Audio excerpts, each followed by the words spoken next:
I'm Ken Ritchie, um, and I started becoming involved in New Hope back in about the time that the first house was being looked at and worked on to accommodate families, and that was back in 2011. So I felt like, well, I know something about what you're trying to do here, which was rehab these houses, and I know about budgets, and I just happen to know a few people with some money that might be willing to donate, and also some banks that might be willing to step up and make donations or offer their support. I wish more bankers would get involved with organizations like this, because a banker can lend credibility to an organization, and bankers typically know a lot of business people.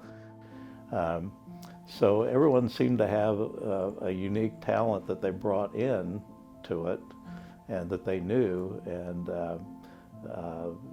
that's what inspired me. Finally, there was something I could lay hands on, that I had something I could give, I could offer. I realized that the unseen homeless that most people didn't understand, that really affected not only people now but generations in the future, were homeless families.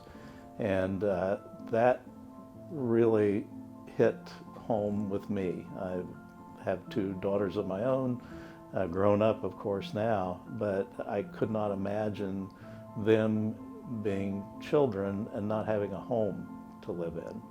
I believe we were the first shelter that accepted homeless families. All we required were people who considered themselves family in some capacity, who needed help.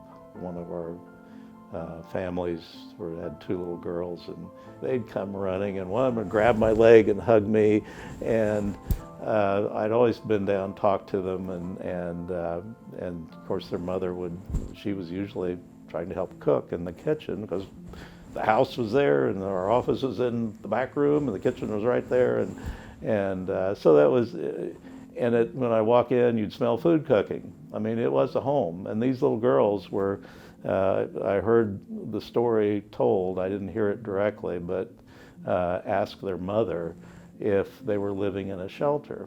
And the mother said, well, yes. And the little girl said, but it feels like a home.